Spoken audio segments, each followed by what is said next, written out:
రే మావా, ఆయన మా నాన్న ఫ్రెండ్ రా. అయితే ఏంట్రా? రేయ్, మా నాన్నతో చెప్పేస్తాడు రా. వెళ్దాం పదా. తనేమో గుడికి వచ్చాడా? వైన్ షాప్ గా వచ్చాడు. పదరా వెళ్దాం లోపలికి. ఫ్రెండ్స్ అయిపోతారు. పద. ఏంద్రా వైన్ షాప్ కి వచ్చావు? మందు కొడతానికా? లేదు అంకుల్, మా ఫ్రెండ్ బర్త్డే కేక్ తీసుకుందాం వచ్చాను. వెళ్ళండి వెళ్ళండి. వస్తాను అంకుల్. Thank you. బాబులు గడించి పెడితే ఊరుకోడ్రా, మా నాన్న చెప్పేస్తాడు. రేయ్ అవన్నీ తర్వాత రా, ముందు మందు కొడదాం. రేయ్ ఆర్డర్ ఇవ్వండిరా.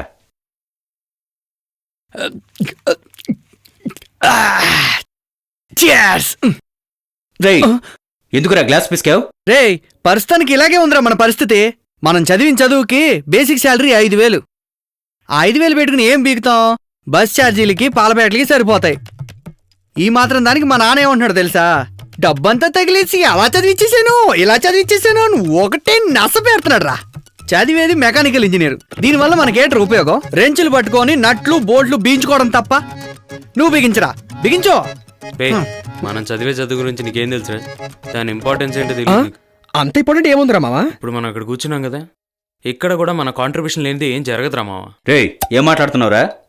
ఇప్పుడు మీరు తాగేదంతా నా కంట్రిబ్యూషన్, ఇందులో నీ కంట్రిబ్యూషన్ ఏముందిరా? ఈ బాటిల్ మూతం చూసావా? ఇది మనోళ్ళు చేసింది. అదిగో ఆ ఓపెనర్ ఎలా వచ్చింది? మనోళ్ళు చేస్తేనే వచ్చింది. అక్కడ ఆయన ల్యాప్టాప్ లో పని చేస్తున్నాడు చూడు, ఆ ల్యాప్టాప్ లో స్క్రూ కూడా మనోళ్ళు తయారు చేసింది. చిన్న మేకు నుండి ఎగిరే విమానం దాకా మన కాంట్రిబ్యూషన్ లేకుండా ఏమీ జరగదు. అరే మావా, మన చదువులో ఇంత ఇంపార్టెంట్ ఉందని చెప్తున్నావు కదా, మరి దానికి తగిన ఉద్యోగాలు డబ్బులు ఎందుకు రావడం లేదురా? కానీ నాకు ఒకటి అర్థమైంది. మనం మెకానికల్ ఇంజనీరింగ్ చదవటం వల్ల ఒక లాభం ఉంది. మనల్ని చూసి మిగతా డిపార్ట్మెంట్ వాళ్ళంతా భయపడిపోతున్నారా. ముందు మీ ఏదో డిస్కషన్ ఆపండిరా, మందు కొడదాం. కరెక్ట్ రా. అరే మావా సిగరెట్ ఇవ్వరా. నీ దగ్గర అగ్గిపెట్టి ఉందా? అగ్గిపెట్టే కదా బాయ్. ఏయ్ నో బాయ్, నాకు వేరే ఫైర్మెన్ ఉన్నాడు, వీళ్ళు తెచ్చుకుంటా. Good evening uncle. నమస్తే అంకల్. అంకుల్ అగిపెట్టుందా?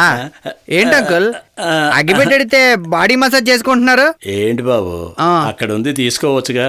అది సరే, ఎన్ని సంవత్సరాలు ఏం తాగుతున్నారు మీరు? 12 సంవత్సరాల నుంచి తాగుతున్నాను. 12 సంవత్సరాలు తాగుతున్నారా? 12 సంవత్సరాలు తాగుతున్నప్పుడు వైన్ షాప్కి వచ్చేటప్పుడు అగ్గిపెట్టి దగ్గర పెట్టుకోవాలని తెలియదా మీకు? అది సరే గానీ, ఇందాక నేను వెళ్తున్నప్పుడు ఏదో చెప్పు. ఇందాక వినపడలేదు, సరిగ్గా చెప్పు. ఏదో మంచి మెసేజ్ చెప్పావు కదా, బాబులు సంపాదిస్తే పిల్లలు తాగి చెడిపోయి ఏదో చెప్పావు కదా. నువ్వు 12 ఏళ్ళ నుంచి తాగుతున్నావు కదా, నీ బాబు ఎంత సంపాదించాడు చెప్పు. మొదటి పేకి తాగితే మాజా వస్తుంది, రెండో పేకి తాగితే మొత్తం వస్తుంది, మూడో పేకి తాగితే ఊరికి చోక్ చేసా. నువ్వే ఉద్దేశంతో అన్నావు చెప్పు. అనుకుంటున్న మాటే అన్నాను బాబు. అంకల్ ఏయ్ చెప్పరా. బాబు మరీ మర్యాద లేకుండా మాట్లాడుతున్నావు. నేను ముందు వెళ్తుంటే నా వెనకాల మాట్లాడినాడు నీకు మరిదేంట్రా? అడగమేంట్రా? అడగరా నీ వేసేద్దాం. ముందు ఎందుకన్నావు నాకు సమాధానం చెప్పు, లేకపోతే నీకు ఎక్కింది దిగిపోతే నాకెక్కేస్తా. పెద్దంతా నీకేంట్రా? ఈడితో పనుందిరా. రే నేను వస్తా. ఈడు తాగడానికి వచ్చి మనం తాగడానికి గురించి మాట్లాడుతున్నాడు రా.